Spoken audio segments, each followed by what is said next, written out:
There are no signs for them. You won't see them on tourist maps. But if you know where to look, if you remember where to look,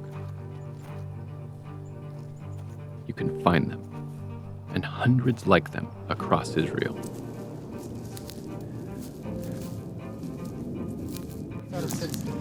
كلها مهدمينها ورايحة.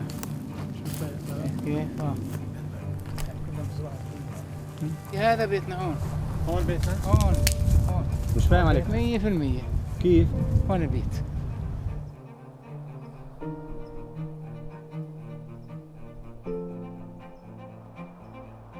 To know the stories of these ruined towns and villages is to understand the heart of the Israeli-Palestinian conflict.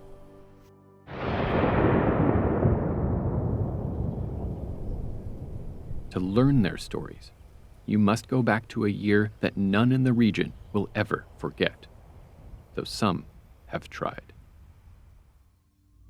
It's a black hole. I don't want to think about it. The feeling of you have a state of your own, a Jewish state, no one have ever lived such a situation.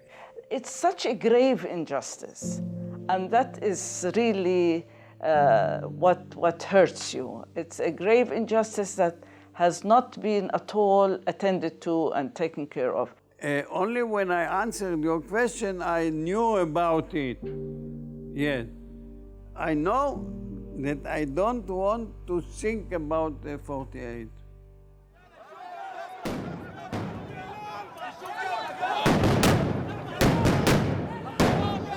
The Israeli-Palestinian conflict can seem impossible to comprehend.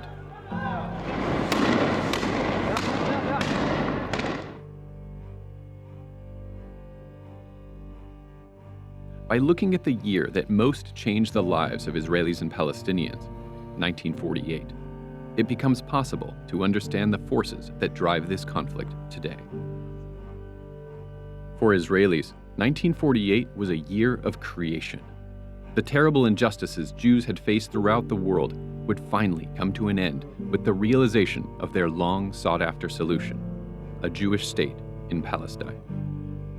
For Palestinians, 1948 was a catastrophe. That one year saw the destruction of hundreds of Palestinian villages and towns, their inhabitants replaced by outsiders from Europe and Russia, and most Palestinians would never see their home again.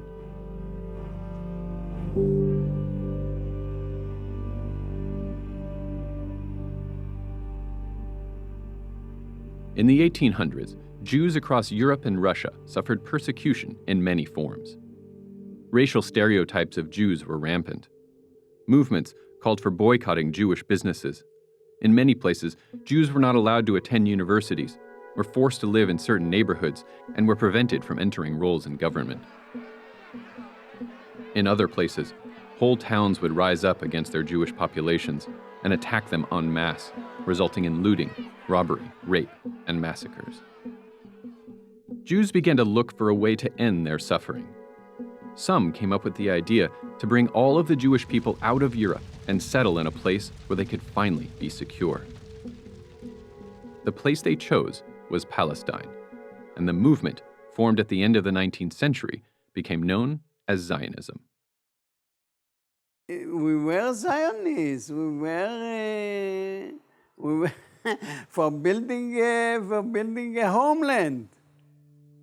Well, what the Jews did in their little circles and societies abroad, which promoted Zionism, as it came to be called, is they gathered some money and then they sent off a family or a group of 20 people or whatever to Palestine.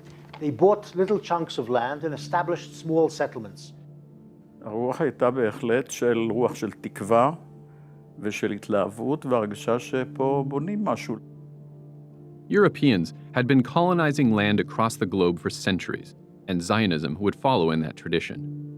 But there was a problem that was overlooked by a popular Zionist slogan about Palestine.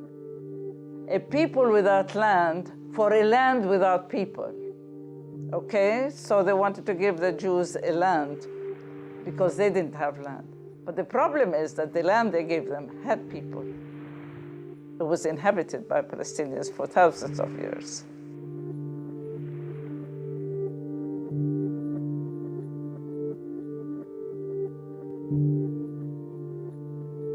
When Zionist settlers began arriving in the 1880s, the Palestinian population already numbered around 450,000 Arabs and 20,000 Jews.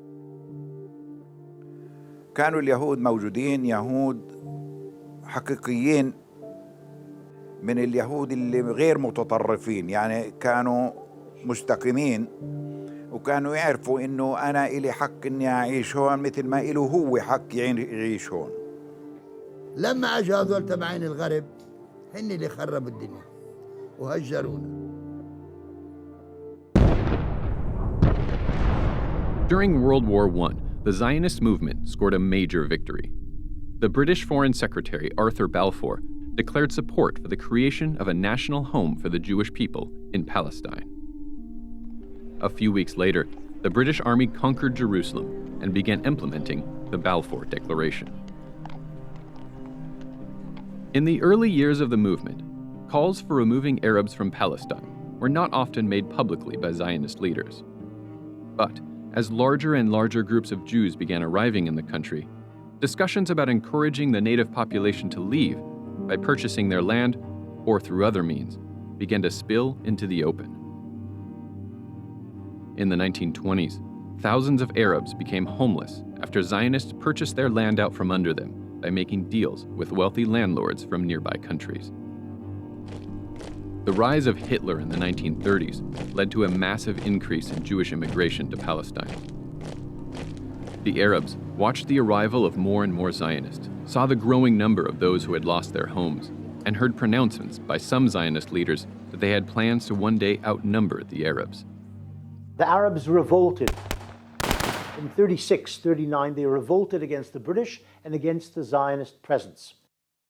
The leadership of the Zionist movement and the leadership of the Palestinian Arab population. They both have made the same diagnosis of their situation, and this is what they understand, that the establishment of any type of Jewish state in any part of Palestine where there was going to be a Jewish majority necessarily required the large-scale displacement of Palestinian Arabs. Early Zionism thought you can actually buy the Palestinians out. You can buy bits of the land here, you push them out, gradually you push them into Transjordan.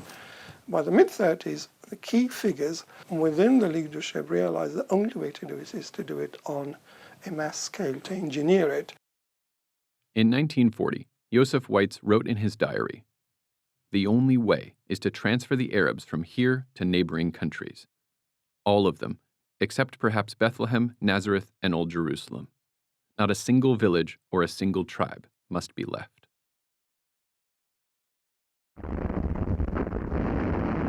As the Second World War broke out, flight from Europe only became more desperate. Yosef ben Eliezer ended up in Palestine after being forced out of Poland by the Nazis. We were ordered to go out from the town. The SS were standing around us, and mothers with children, old people, handicapped, everyone, a whole mass of people moving towards the River Seine. In there we were searched for all valuables, and they were taken away from us. Poland, there were 25 children in my class. Two of us remained after the war. All the rest were killed.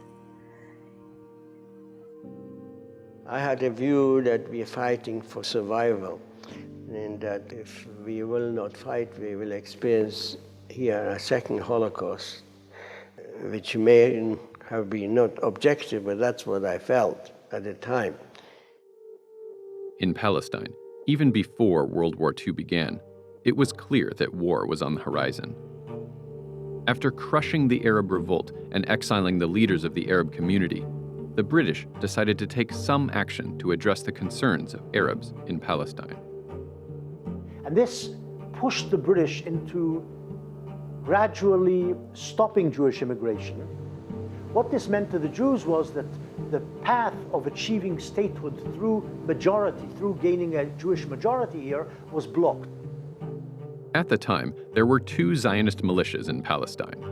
The Haganah was far larger and better equipped, but the Irgun was more radical. The Irgun refused to accept the British decision to restrict immigration into the country. So we started to fight against them.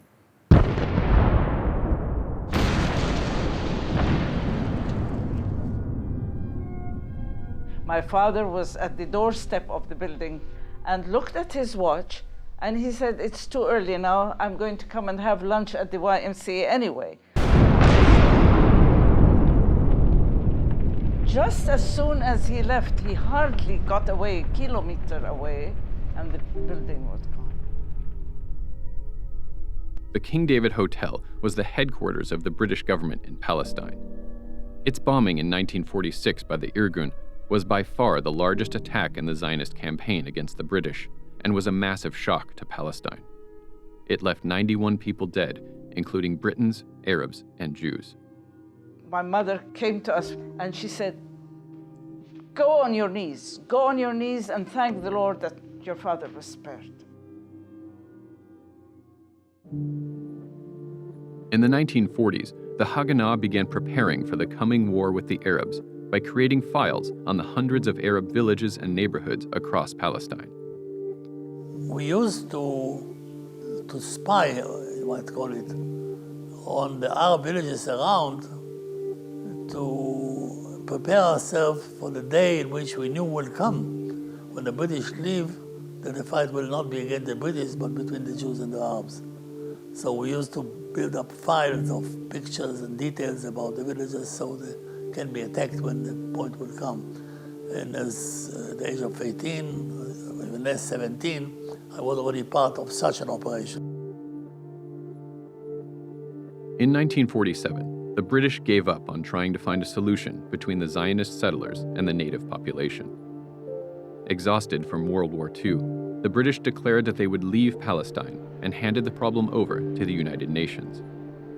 At the UN, a committee decided that the best way forward was to split Palestine in two, giving one state to the Jews and the other to the Arabs. Jerusalem would become a separate entity administered by the UN. The Jewish community in Palestine had skyrocketed throughout the Zionist movement. But in 1947, it still only represented 1/3 of Palestine's population and owned less than 7% of the land. The United Nations Partition Plan called for giving 56% of the country to the Jewish state. This proposal shocked the Arab community. Not only would the Jews receive over half of Palestine, but they were also receiving most of the land suitable for farming. Nobody felt that this was a fair deal. The overwhelming majority, more than 55% of a country that had a 2/3 Arab majority, was being given over to the minority. And the area that would have been given to the minority was almost equal in population between Arabs and Jews. So there was a negative reaction to the partition of the country at all. People felt it's a single country, it shouldn't be partitioned. But then the specifics of the partition were found unjust and unequal in the minority was being given most of the country. But in the wake of the Holocaust, world leaders felt compelled to do something for the Jewish people. In the United States, President Truman was facing re-election and intense lobbying by Zionist leaders. As a result of those pressures, he began supporting the UN partition plan. Truman, you might say, unleashed American diplomats to threaten certain countries. So you change your vote or else. And it worked. The vote passed to have partition. That's it, ladies and gentlemen. Partition passed 33-13. And is this crowd excited? They're starting their horror dances now. All over the square, little circles are forming. People are laughing and crying and shouting and whirling around in the wild horror dance. The only time I remember in my life that I really seen a total happiness. I mean, everyone was dancing and everyone was happy, and, because it was a dream fulfilled. ההרגשה של היישוב כולו הייתה של שמחה גדולה מאוד. הייתי ברמת יוחנן, כן, כולם רקדו בחדר האוכל, אני אפילו לא יצאתי. I disliked it. From the beginning, I disliked it. כי ידעתי שאחרי ההחלטה הזאת העניינים לא יסתדרו ותהיה מלחמה. And they said, we are not going to accept this, we're going to fight. Because this is our country and we're not going to leave it. And we're not going to let anybody take part of it even. Jerusalem rioters started fires in many parts of the city. Casualties amount to more than a score killed on both sides. But Palestine's most critical period has yet to come. With British troops away from the trouble center, it remains to be seen whether a threatened full-scale war will materialize.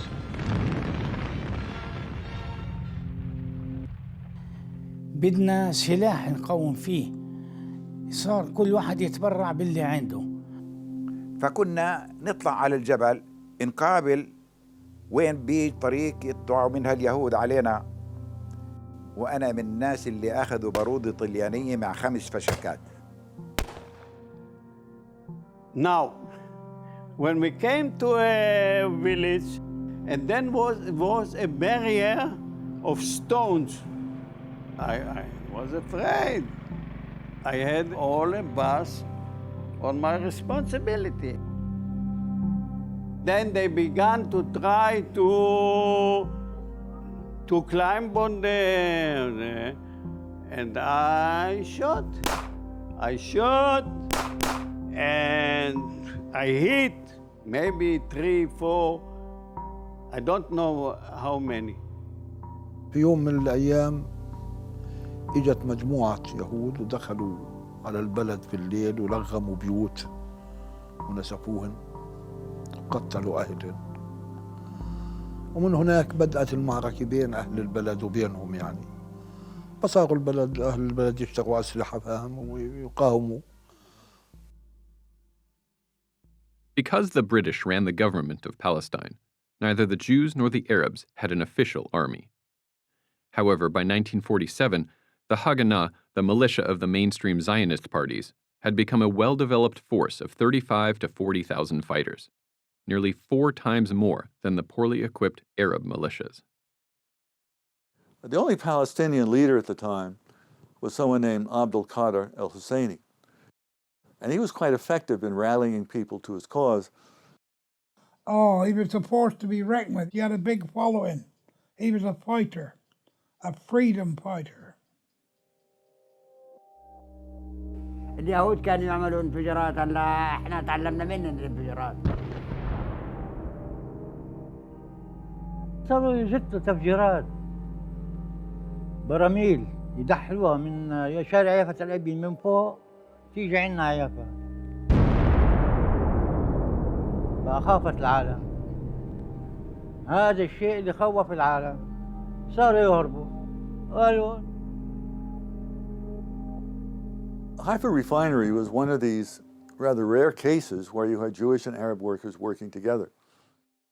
So the Irgun members drove by the oil refinery one day and threw a bomb into a rather large group of Palestinian Arab workers standing outside of the break.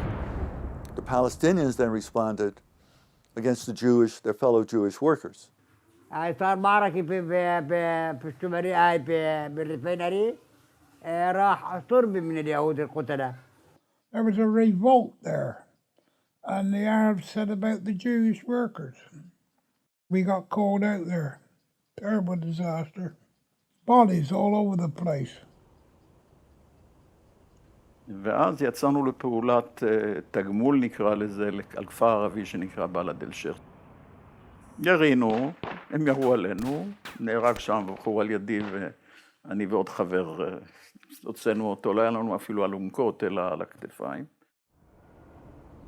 The retaliation at Balad al-Sheikh left dozens of Arab men, women, and children dead. It had been 4 weeks since the announcement of the UN partition plan. The British had announced that they would complete the evacuation of Palestine on the 15th of May. Zionist leaders began preparing for a Jewish state. On March 10th, the Haganah adopted Plan Dalet, also known as Plan D. This plan outlined an overall strategy for the Jewish militia. Its stated goal was to prepare the coming Hebrew state to defend itself once the British army had left. historians strongly disagree about the intentions of the plan. It's geared, and it says that it's geared, to securing the Jewish state and the border areas and the main roads between the Jewish urban concentrations, to securing the Jewish state in advance of the Arab invasion. It's completely ridiculous. I mean, it's very clear that Plan Dalet was a plan not just to take over, but to empty of their population all of these villages and cities. Now, were there people who understood that writing down on paper, we will expel this population, was probably not a wise thing to do? Yes. But was there a clear intention implemented to the letter to expel the populations, and more importantly, not to let them return? There was. The most important part of Plan D was the set of orders that came outside of Plan D. The orders were strikingly clear and unambiguous, and used the word letaher in Hebrew, which is to cleanse, or to destroy, which is lehashmid, or to expel, which is legaresh. I think the role of the historian is to fuse these military orders with the plan itself, and then you get an idea of the intention and the implementation.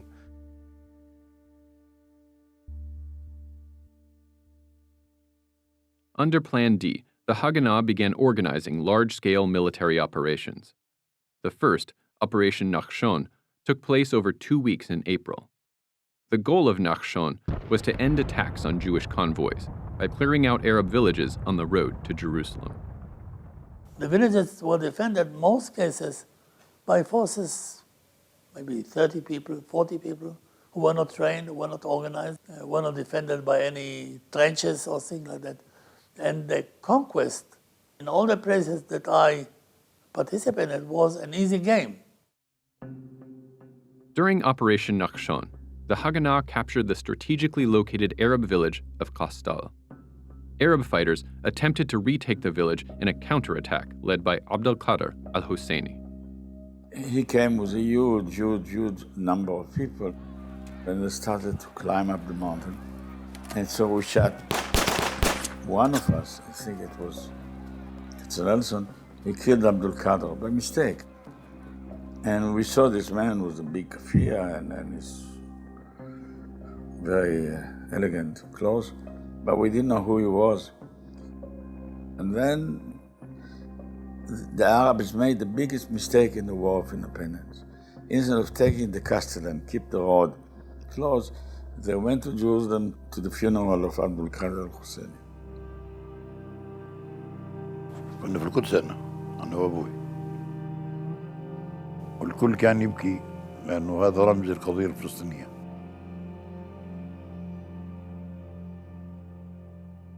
Just 2 miles from Kastal lay the Arab village of Dayr Yasin. Early in the morning of April 9th, the same day as the funeral of al-Husseini, fighters from the Irgun set out for the village. Dayr Yasin was one of many Arab villages that had signed a peace agreement with a neighboring Jewish village, so they did not expect an attack. The Haganah intelligence officer who reported on Dayr Yasin was Mordechai Gichon. Dayr Yasin were only citizens. The village was completely peaceful.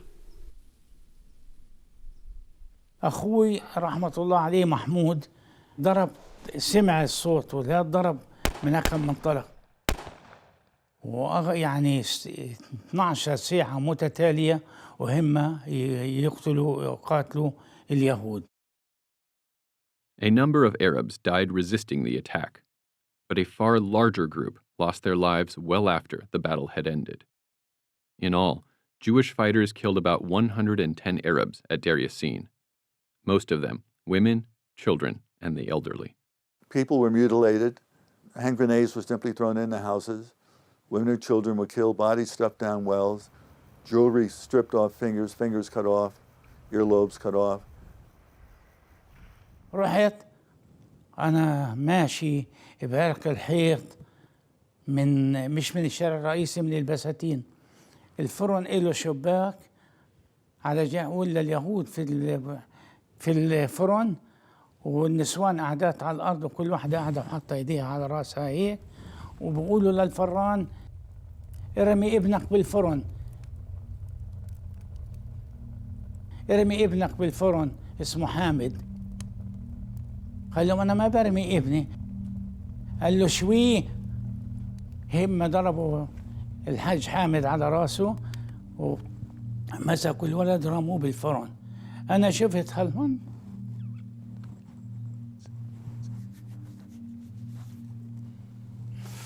شفت هالمنظر ما تمش فيها حيل من مرة.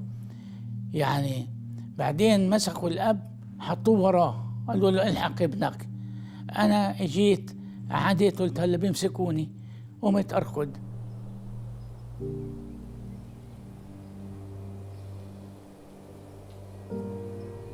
After the massacre, they took the people which remained, they took them in a car and went through Jerusalem. Irgun trucks full of survivors paraded up and down streets in Jewish neighborhoods.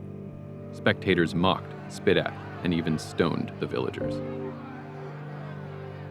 It was very ugly.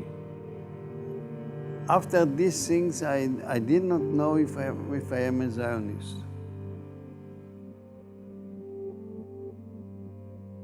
After the attack, the Haganah sent men to cover up the atrocities. They came to me and gave me a platoon of soldiers and told me, go there and make order. And so I came there and I was shuddering because I see how the dead were strewn and they were eating sandwiches with marmalade. For some time I couldn't eat marmalade after that. And then I told them, look here, I'm going to fire and shoot and kill you if you don't clean this up. And so they made graves and buried them, and a few they threw in a well, and everything was apparently clean. And then everything looked peaceful.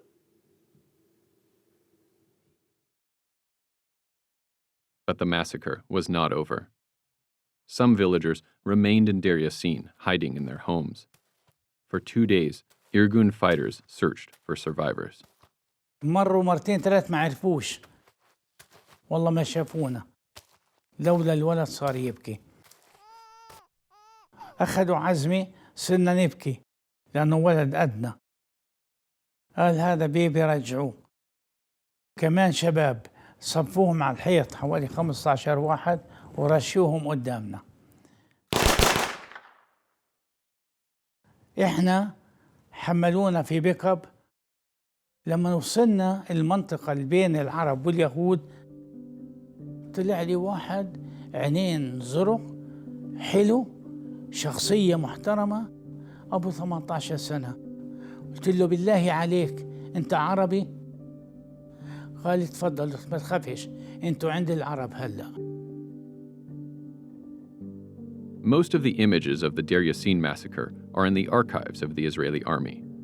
The archive refuses to release many of the images and intelligence reports on Dayr Yasin, despite being well past the 50-year embargo for classified documents.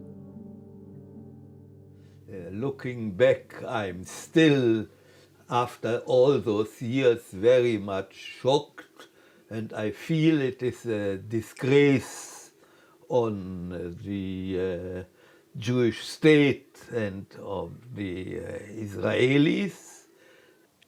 مذبحة دير ياسين كانت هي الحافز الأكبر للقرى اللي تشرد وتهرب بأولادها وأطفالها وبناتها ونسوانها.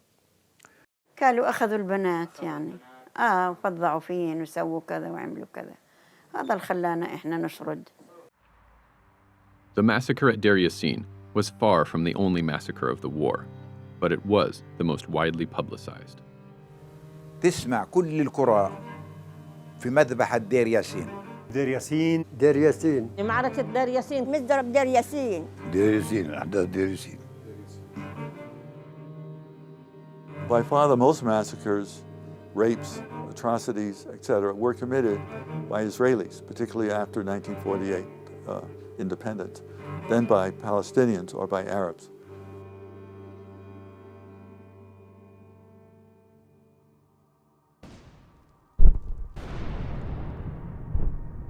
The Jewish offensive continued. The normal procedure was that the Haganah would begin by a short barrage of either light mortars or 3-inch mortars. Most of these villages were within citrus orchards, so we could come closer by going between the trees of the orchards.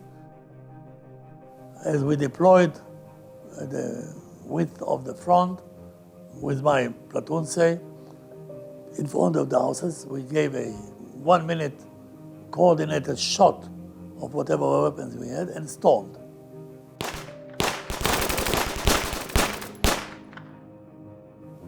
And in at least 2 or 3 of these places, when we came into the houses, there was nobody there. There was still coffee on the pot. You could see people lived there until a few minutes ago. They ran into the orchards and hid there and waited to see what happens. And if they tried to come back, they were shot at.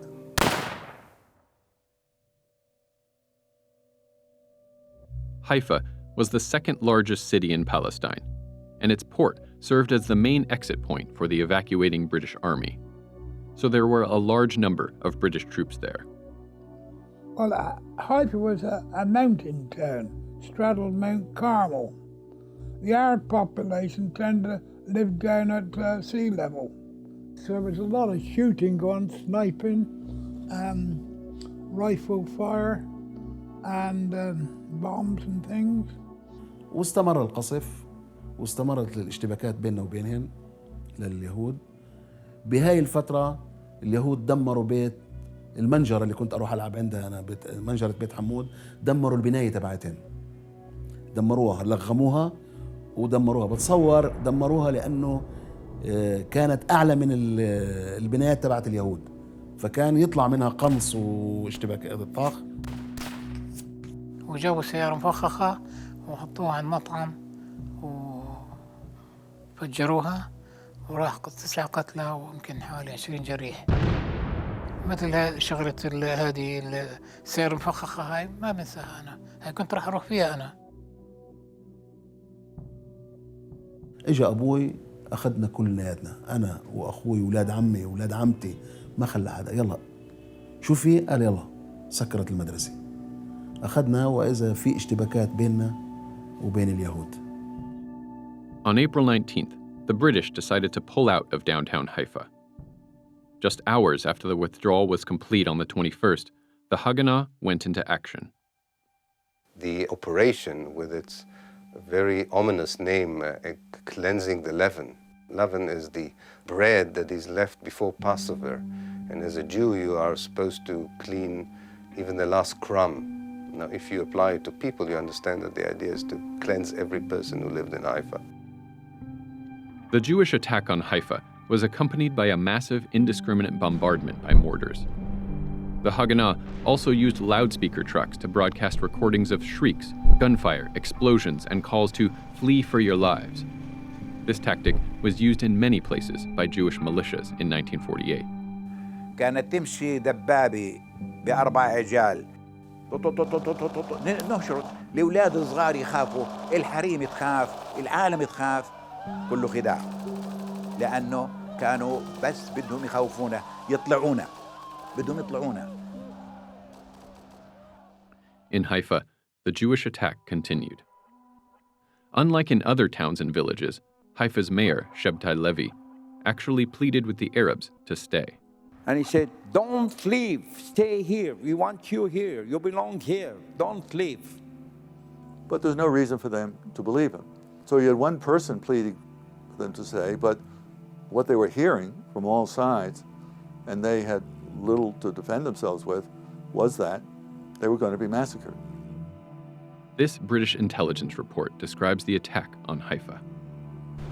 There was considerable congestion outside the East Gate of hysterical and terrified Arab women and children and old people, on whom the Jews opened up on mercilessly with fire. We went out near the Haifa airport, what we call the trade school bullet. And we could see these poor old families, convoys of them, Arabs, cars and vehicles all going up to Lebanon. Very, very sad.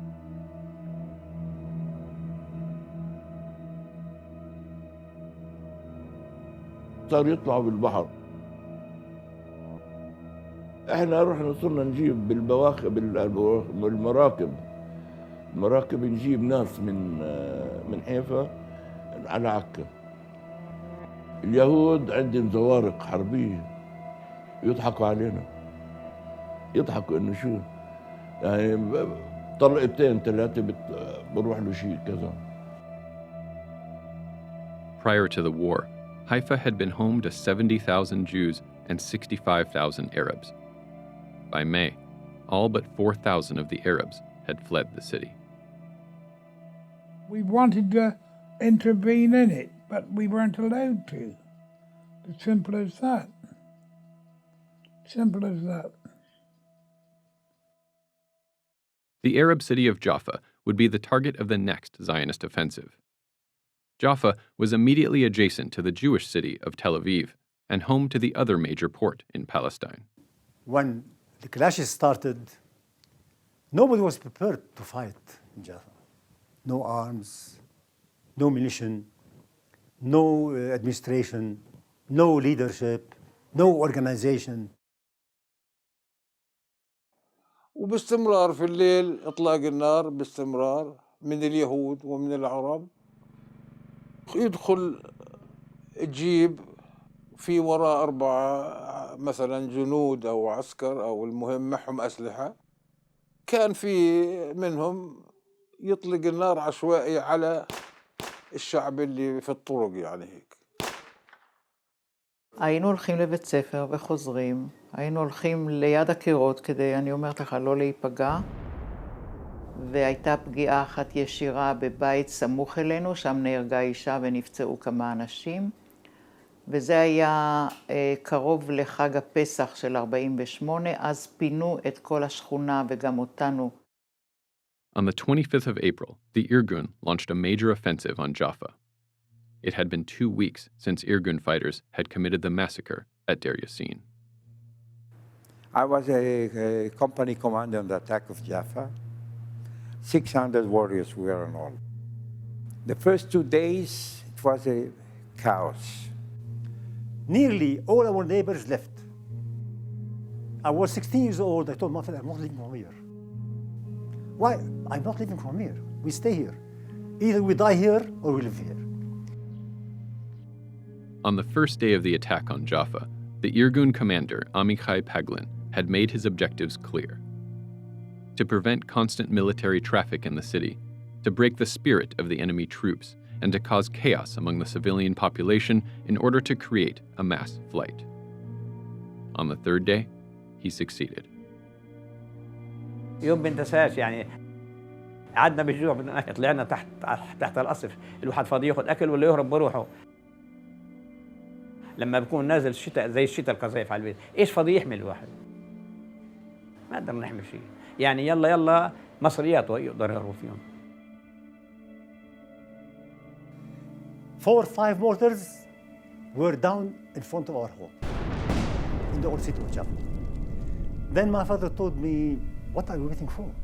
It's only a matter of week time. We can go, we come back. The people of Jaffa left half by force, I would say. The Etzel used to bomb Jaffa again and again. People ran away. We also told from mouth to ear that if the Jews will enter, it will be a terrible slaughter. So they ran away. فرشتين والحفين وطلعنا بالمركب وكانت صار يضربوا علينا بال 120 على المركب كمان في 75 عيلة 100 عيلة كانت. ركبنا بالمركب قعدنا حوالي 3 أيام بالبحر. Anwar Saka still remembers walking through Jaffa's streets before war broke out. I used to see the ships, sometimes 30 to 40 ships outside the marina. When you go downtown, walking from the college for about 10 minutes, you go to the center of Jaffa, where you have the tower, the clock tower. Then you go down to a main street, a fashion street, where boutiques, fashionable boutiques existed. There were also in Jaffa cinemas. One of them was the Alhambra cinema. It's all constructed of white marble. Inside is all furnished with red carpets and red velvet.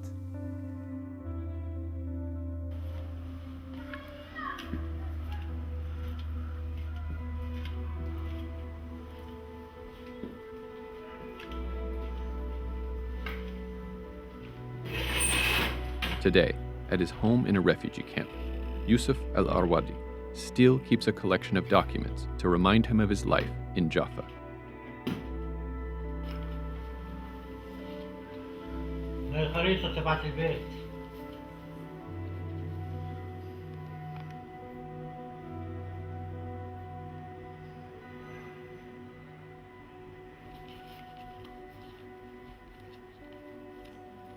After the Irgun attack, Jaffa's pre-war population of 75,000 Arabs would soon be reduced to just 4,100.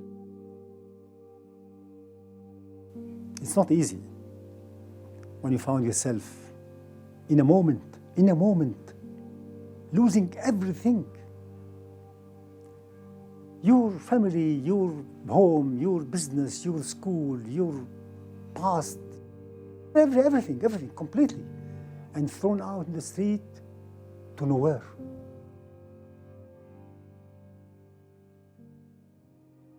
In late April and early May, the Haganah launched a series of additional operations across Palestine.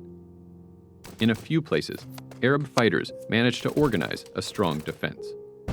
And there was a very crucial fight on San Simon, which is a monastery, Jerusalem. We fought, and they were winning. Some of the wounded people were lying there on top of dynamites in case we have to withdraw. We cannot take all of them. They will kill themselves. And then at the end, there was something happened that no one knows what. And they started to withdraw. And that saved Jerusalem. The Jewish settlements that made up the Etzion block south of Jerusalem fared much worse. An Arab assault destroyed all 4 settlements. 129 Jews died, many of whom were massacred after their surrender. It would be the worst Jewish defeat of the war. But by and large, the final weeks of the British Mandate went in favor of the Jews.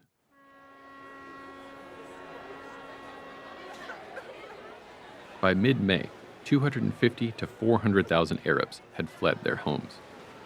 Between a third and half of all refugees who would leave Palestine during the war left before the British completed their evacuation on May 14th. That same day, the Zionist dream became reality as David Ben-Gurion, the leader of the Jewish people in Palestine, read the Declaration of Independence. אנו מכריזים בזאת על הקמת מדינה יהודית בארץ ישראל. היא מדינת ישראל.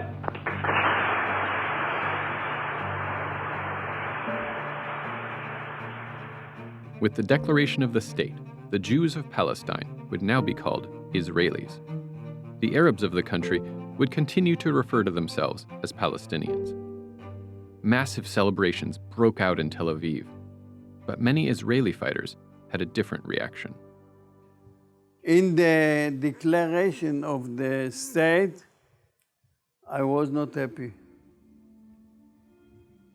I did not dance, yes, and I said it will be trouble.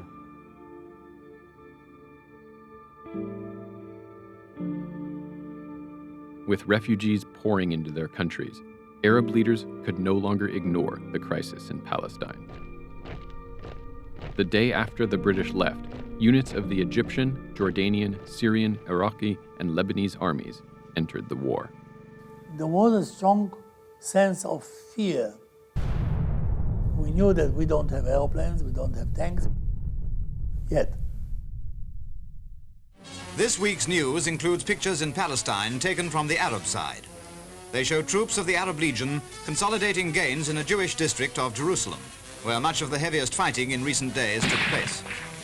Fires continued to add to the very considerable destruction already caused in the city, and at this time, at any rate, there seemed little prospect of calling a halt to the Arab-Jewish war. It turned out now that there was one period in the war in which the Arabs had a superiority of power, and that was in May, when the Arab armies invaded Palestine and had weapons for which we didn't have an answer. But the general notion among Israelis, especially veterans of my age, the whole war was like that. But if you calculate, as we did, the number of troops just in the Palestine theater, there are more Israeli fighters than there were Arab fighters. The armies that these states had were very small, and they were poorly trained, because these states had been occupied by European powers, either the British or the French. The best troops were the Jordanian troops, the Arab Legion. Abdullah of Transjordan had made a deal. He wanted the West Bank, what had been allotted to the Palestinians in the UN plan, he wanted that for himself. And he promised then not to attack, and the Zionists agreed with that. Except for the battle for Jerusalem, which was to erupt, the Israeli army didn't really have to worry that much about a Jordanian attack. They could focus on the Iraqis, the Lebanese, the Syrians, who themselves were divided, and the Egyptians. I don't think any one of the military commanders in the Arab world had any illusion that they would be able to defeat the Jewish state. But of course, to the public, they told that they would take Tel Aviv and so on, but I think that they were quite realistic people, and they knew the balance of power as anyone else among the leaders knew. The intervention of the Arab armies did not stop the attacks on Palestinian Arab towns and villages. The next day, Israelis began their final assault on the town of Acre. Palestinians poured into boats to flee the attack. قمنا الصبح لقينا عكا محتلة. والله طلعت لقيت مخ جوزي ومخ ابن عمي على الدرج. ويشهد الله. أنا ساعتها ما عدت وعيت. It was the first time I saw the ugly part of the war. Until then, war was dangerous, but it was not ugly. في بنت عند خالها. أنا ما شفت، بس أبوي وأمي شافوا. قالوا اليهود فاتوا افتعلوا فيها. وقتلوا خالها، ليش خالها حكى قتلوه. ولما صوتها تصرخ وخالها كلهم خافوا من الله ويصيح، أنا صرت أنتق، كل أبوي يابا وطي صوتك يابا لا يجوا كمان، بكفي راحوا جزانك أحسن ما يجوا يابا يفعلوا فيك، وأبوي عمره 70 سنة.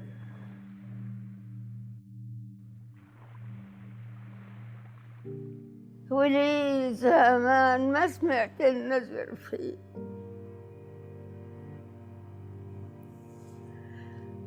وبكل محماس عالدلي والبريق، بكل فنجان تا منه انتهى. أخليكي قد ما عاد فيه.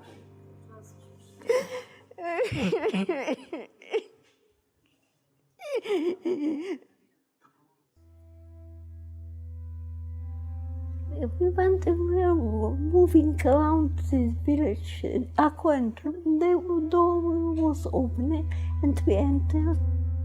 Under the table there was a pair of small shoes. They were eating, and then somebody told them to go away quickly. He didn't have time to put on the shoes on the baby. This part of the war, I have seen it the first time. war is not a war of soldiers, it's a war of people, of children. And I started crying. The child needs his shoes. We need to send the shoes to the child. Where can he be?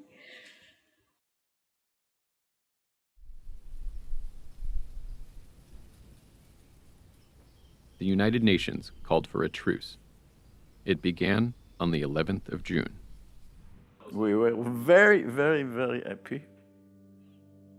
And we hope that we will not fight later on. During the first truce, the Arabs didn't do very much, whereas the leaders of the new state of Israel were extremely energetic in recruiting more troops, in training them, and most importantly, in illicitly importing arms from the Eastern Bloc, especially in Czechoslovakia. The truce ended on the 8th of July. The following day, Israel began Operation Danny. This operation targeted Ramla and Lydda, the two Palestinian towns that remained in central Israel and home to the international airport. This was a very strategic area, wheat fields, very fertile grain area, and you had incoming Jewish refugees.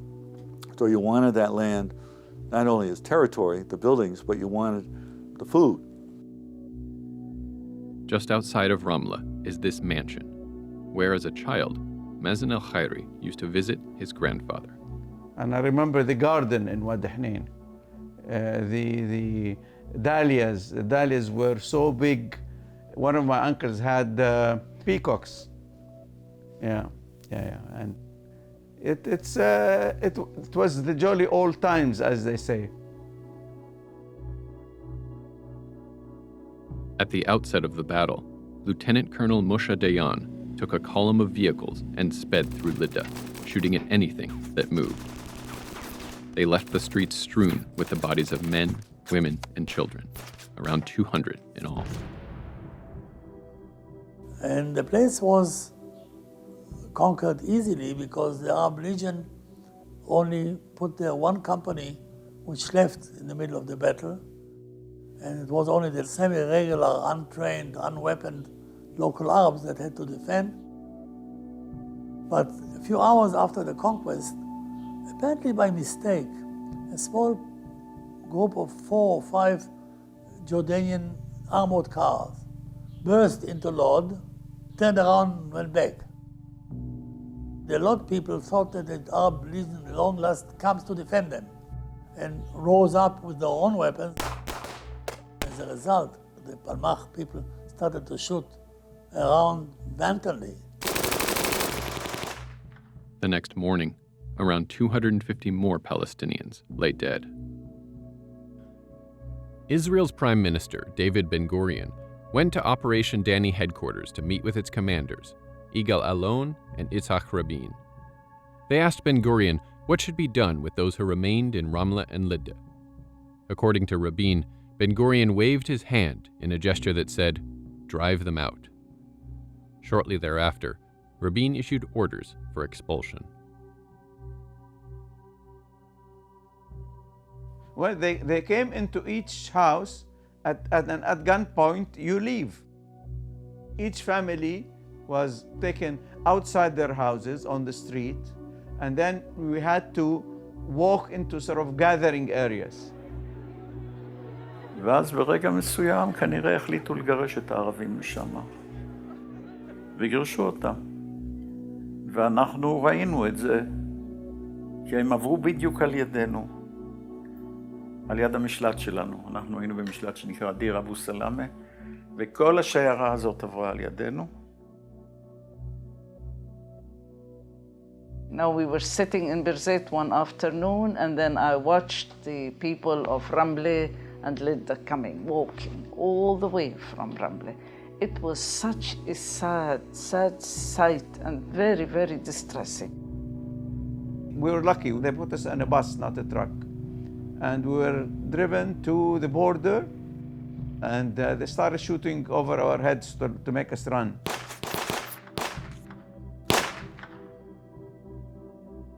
Suddenly I seen those masses of people going through the checkpoint which we were commanded to man. And they were searched for valuables. And that reminded me very much the time when I was a child. We're starting to do the same thing people have done to us as Jews. We were shocked to see these floods of people, sort of. I mean, waves and waves. I was sitting in my room up on a second floor. We couldn't believe we had to run down and see what was happening. אנחנו היינו, לא רק אני, כולנו היינו בדיכאון. אנחנו פשוט נזכרנו בגלות שלנו. אנשים הולכים לגלות, זה היה מראה מאוד קשה. וכולנו היינו בשוק. זה היה מראה קשה מאוד. Everybody, I mean, the school, the church opened their doors, and my aunt opened the storeroom. Whatever we had, whatever was there, we just started boiling eggs, boiling potatoes, making salad, and whatever.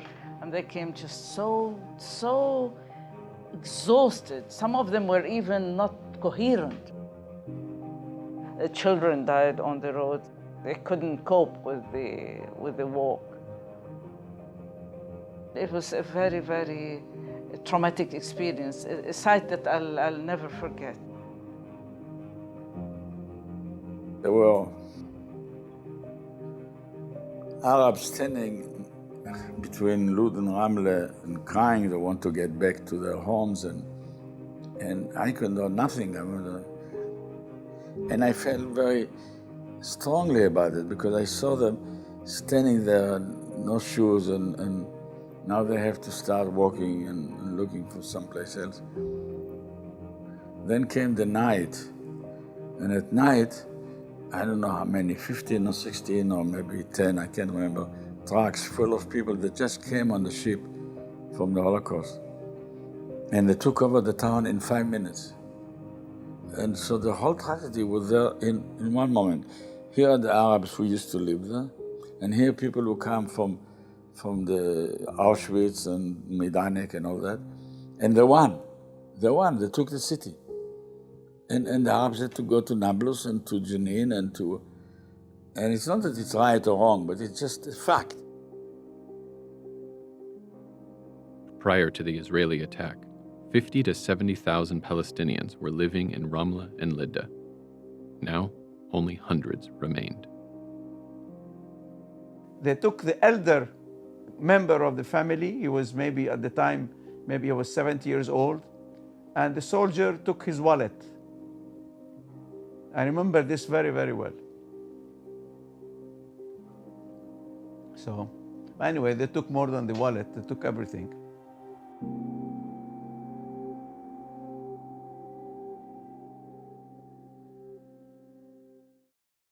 While Israeli soldiers outnumbered Arab soldiers, there were places where Arab armies concentrated their forces and fought fierce battles. Some of the largest battles were fought against the Egyptians in the south of the country. Kibbutz Yad Mordechai had fallen to the Egyptians in late May, and in July, a major battle broke out when the Egyptians attempted to take an Israeli kibbutz called Negba. On our side, there was a time when I think there were maybe 10 people still unwounded in the trenches. One after another, the machine guns stopped working. And there I saw a beautiful sight. Egyptian infantry advancing on us in a line, like in a movie. And we still had 2 or 3 machine guns working, so they never reached us. We stopped them about 100 yards from us. In the north, Israeli units launched Operation Dekel. The main target was the large Christian town of Nazareth, but like most Israeli operations, Dekel also targeted Palestinian villages nearby. وهاجمون اليهود من طريق حيفا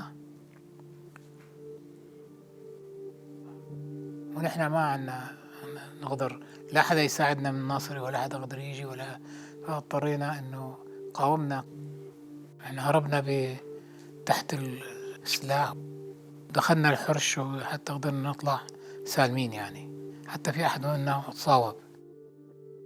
Soon after, Israeli troops captured Nazareth. The next day, the Israeli army issued an order to the commander of Operation Dekel to expel the population. The commander was actually a Canadian World War II veteran, Ben Dunkelman. He had flown to Israel in the spring of 1948 to fight alongside fellow Jews. But Dunkelman reported being shocked and horrified by the order to expel the people of Nazareth. He refused to carry it out. There were two problems for that operation. One was Nazareth was full of refugees from villages that were already evicted. So the military commander realized that he would have to evict not only the people of Nazareth, but twice the number. He also realized that the world was watching because of the sacredness of the city to the Christian world. Dunkelman's argument convinced the Israeli leader, David Ben-Gurion, to allow the people of Nazareth to stay. However, Dunkelman was removed from his newly appointed position as military governor of the town. And when Ben-Gurion later visited Nazareth, he looked around in astonishment and asked the Israeli officers, "Why are there so many Arabs? Why didn't you expel them?"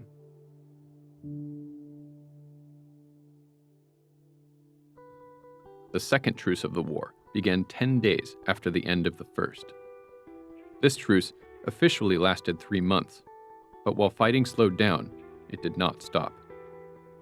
The village where Mustafa Abu Ziyad lived was one of the targets of the largest military operation during the truce. إنه الليل الساعة كذا وكذا بالمناشير نزلت طيارة، والله إني شايفها طيارة حربية، انذار كافي لكذا كذا كذا كذا، الليل الساعة 11 اطلعوا مع شارع عرعرة على شارع على عرة وعلى عرة، واللي بيطلع ما يتلفتش لا شمال ولا يمين، وإذا بروح هيك ولا هيك عن الشارع بروح بموت.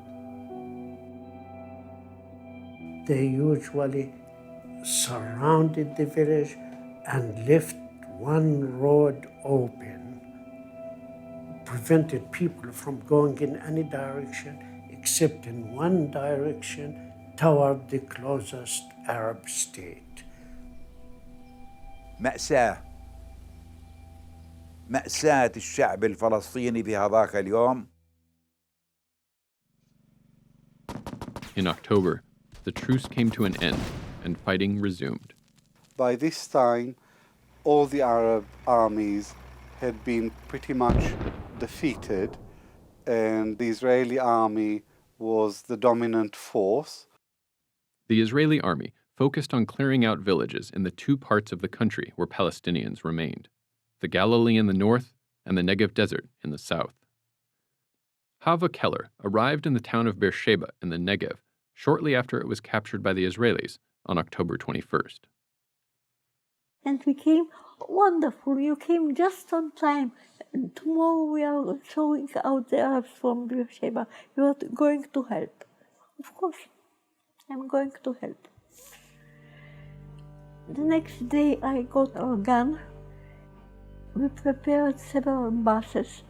I think there was 10 or 12 buses. And we called all the Arabs from Beersheba to come to the buses. And I was standing like everybody with a guard, so nobody will try to run away, and all of them will go into the cars and go to Gaza. And they are in Gaza today, until today.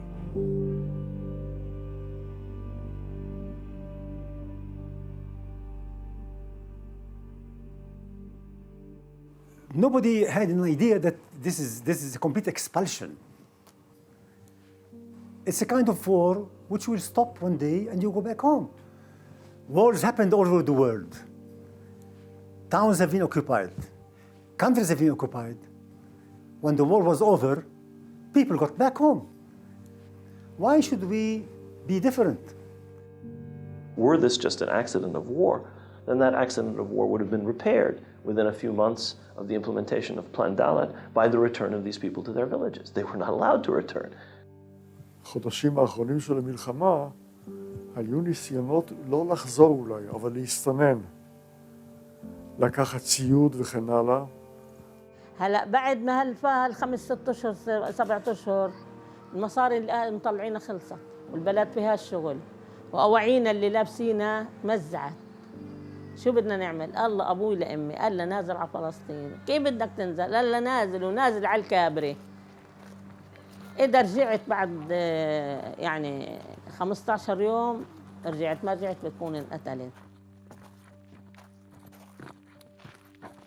Then one day we got an order to take the jeeps and spread out and to shoot every Arab whom we saw coming in, coming back. And this is what happened. The thinking behind this was political but essentially strategic. The Arabs, refugees who had been fighting, they were the Palestinians who'd been fighting against the Jews. And they said if we allow these back, they will overwhelm us as a fifth column, or they will overwhelm us demographically. In other words, there will be hundreds of thousands of additional Arabs, and they will become a majority or close to a majority instantly if they return. So the Israeli cabinet decided not to allow them back. We now must conclude that there was a recognition, at least on the part of that early Israeli government, that the displacement of Palestinians was necessary for what they probably viewed as the viability of their state. For me personally, it took the shape of an inner decision of myself. You wanted a war, okay. Now you run away, you'll never come back. So the notion of having this land empty of Arabs was already part of my life.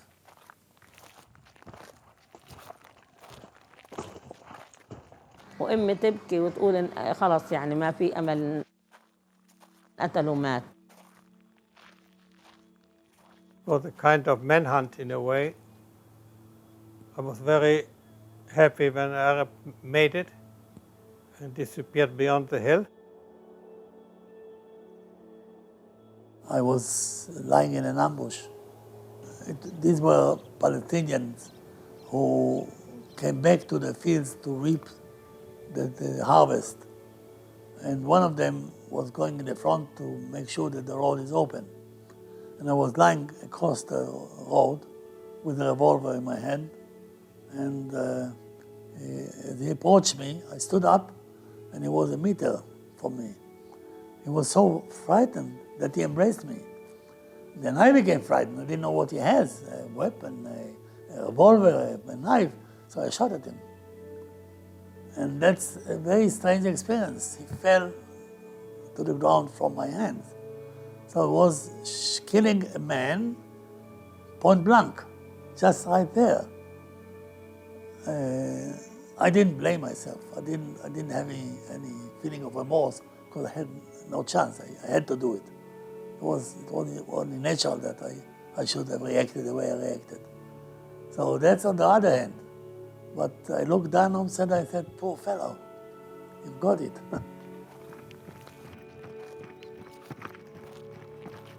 بعد شهرين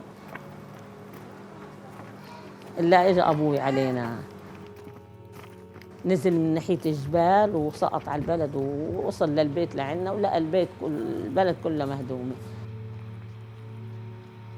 سقف البيت كله يعني هيك السقف بالأرض نازل مثل ما هو.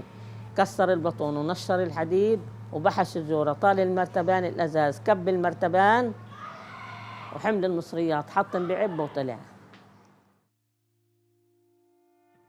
The human costs of 1948 were high.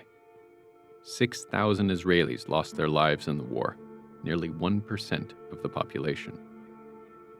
Records for Palestinian deaths were not kept, but historians have estimated them to be 2 or 3 times those of Israelis. In 1947, there had been between 500 and 700 Arab villages in the area that eventually became Israel. When the dust of the war settled, all but around 100 had been emptied of their population. 700,000 to 800,000 Palestinians had fled their homes, about 8 out of every 10 Palestinians who lived in the area that became Israel.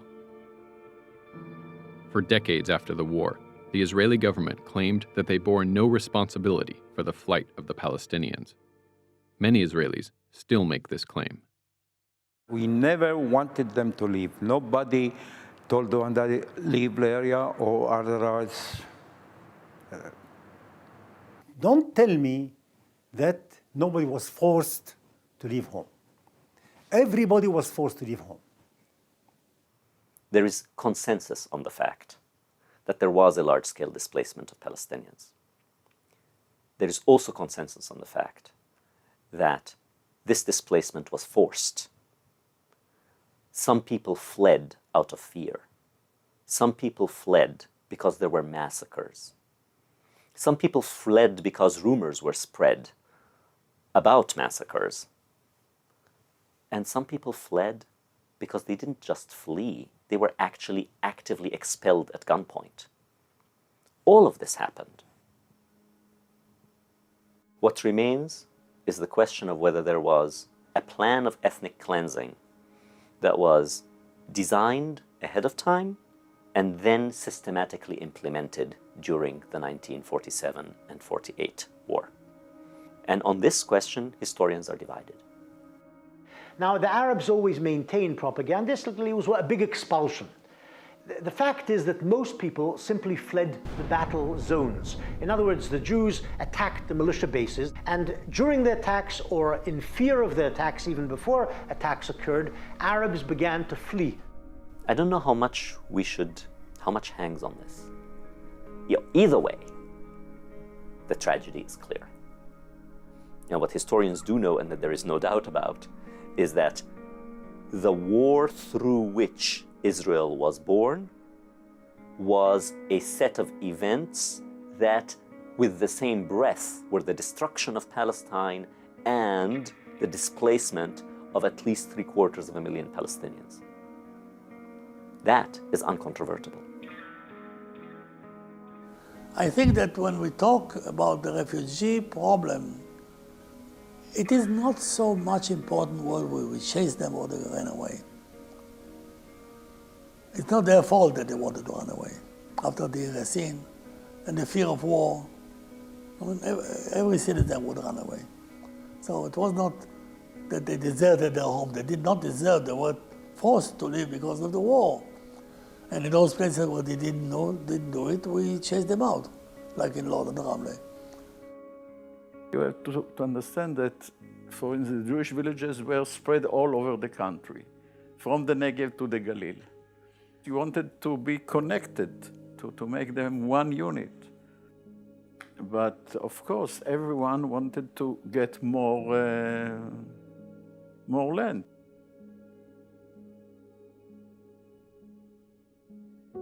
The fact matters that these people were suffering tremendously as they were running away. Thirst and hunger, and in the great heat, children were abandoned. And then later in the refugee camps, when they came up near Ramallah and suffered for many years and are not terribly happy even today. That doesn't mean that I think that they should come back to Lod.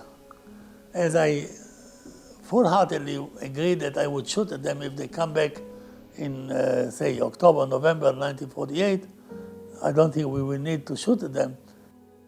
But Israel cannot afford to take back millions of Palestinians and remain what it is today, a state in which I want to live.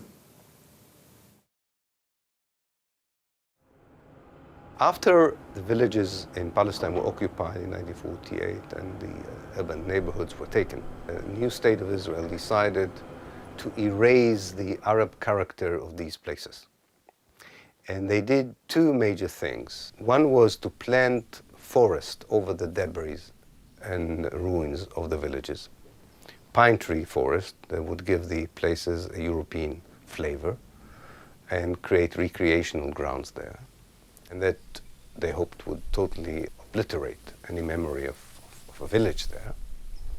And the other one was to build immediately on the village a Jewish colony, quite often with a Hebrew name that resembled the Palestinian name, in order to say that this was originally a Jewish place that was depopulated by the Romans, actually, but never mind, but someone, and now is being repopulated and brought back to its rightful owners.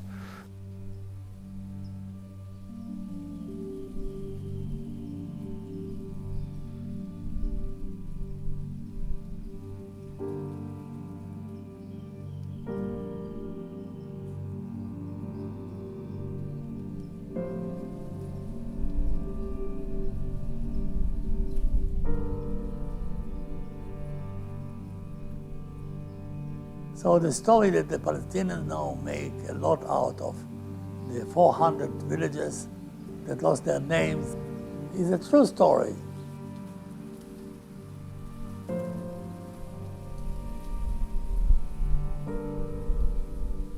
From our point of view, it's only part of the whole story, which was basically a displacement of one nation by another that laid off territories which were wide open for millions of immigrants that started to come in the 50s to the country and were settled in those lands.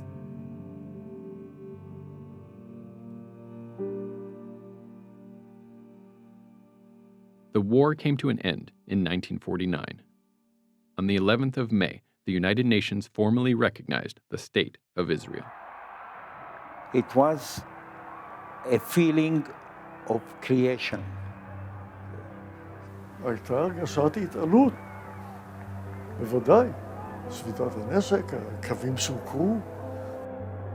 The United Nations Partition Plan had allotted 56% of Palestine to the Jewish state.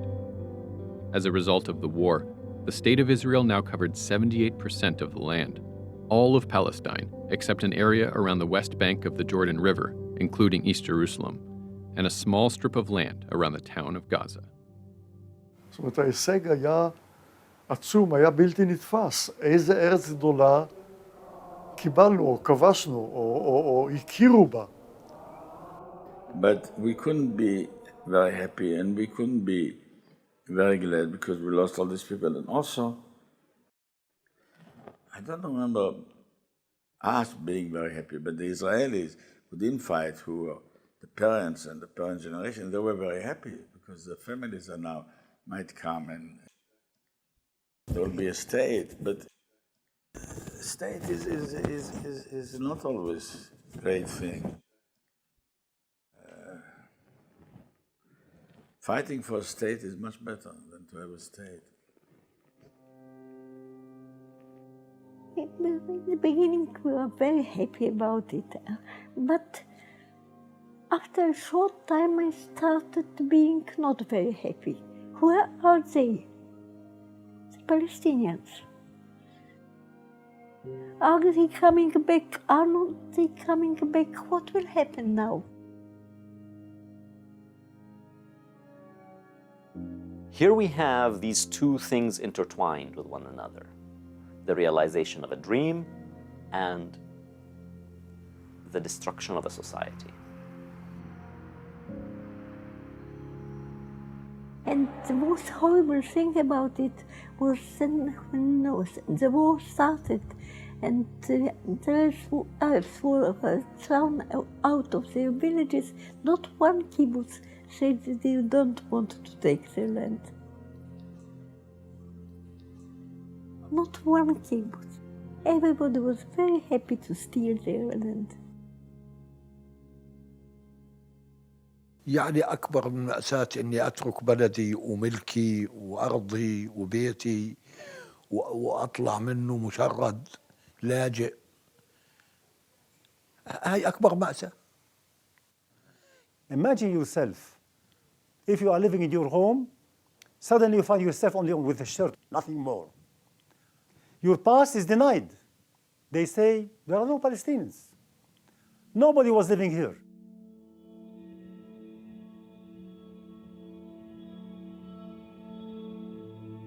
לא היו אפשרויות רבות זאת אומרת, זה היה או אנחנו או הם, זה ברור, כי אם הם היו מנצחים לא היינו אנחנו פה. ועשו, וכל נסיגה הייתה יכולה להיות סוף של מדינת ישראל, זה לא ש... אז זהו, אז אנחנו לא היינו, ידענו שהם מסכנים, שהם דפוקים, אבל חיינו עם זה. אני לא יודע אם כולם ידעו, אני ככה הרגשתי. Refugees from the 1948 war and their descendants now number over 5 million. Many have spent their entire lives in the same refugee camps, in the Gaza Strip, the West Bank, Syria, Jordan, and Lebanon.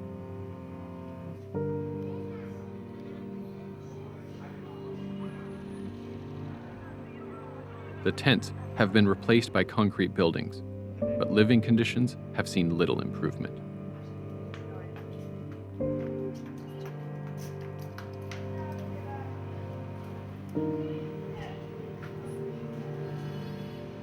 Many of these camps have been struck by war over the decades, forcing some to become refugees 2 and 3 times over.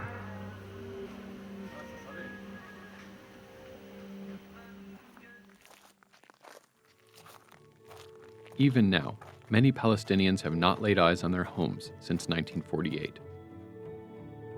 But some have managed to find a way back, if only for a few hours.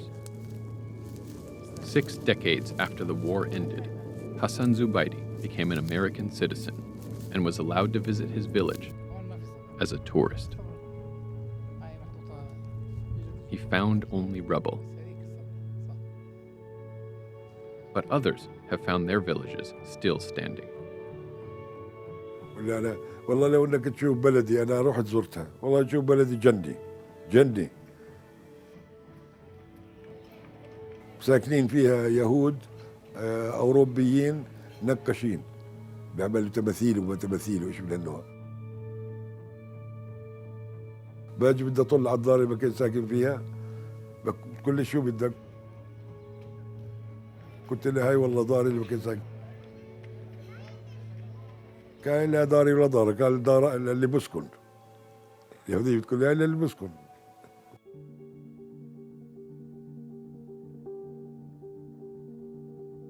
The Zionist movement was successful in establishing the State of Israel. But the dream of a safe haven for the Jewish people has not been realized. Since the end of the 1948 war, the Israeli-Palestinian conflict has only grown more complicated and intractable. And the hopes, fears, and grievances that drove the conflict in 1948 are still central to the conflict today. Israelis build more and more settlements in the occupied West Bank, and Palestinians continue to be cut off from their homes and livelihood by military occupation, home demolition, checkpoints, curfews, and the construction of a wall that runs deep into Palestinian territory. As a result, Israel now controls nearly all of historic Palestine. Here's the question. Was the establishment of the State of Israel so important that no matter what price Palestinians had to pay for it, it was worth it? Or was there something fundamentally wrong with a project that can only be realized by displacing hundreds of thousands of people? If the establishment of the State of Israel was a historic wrong, then the question now arises, how does one redress this wrong?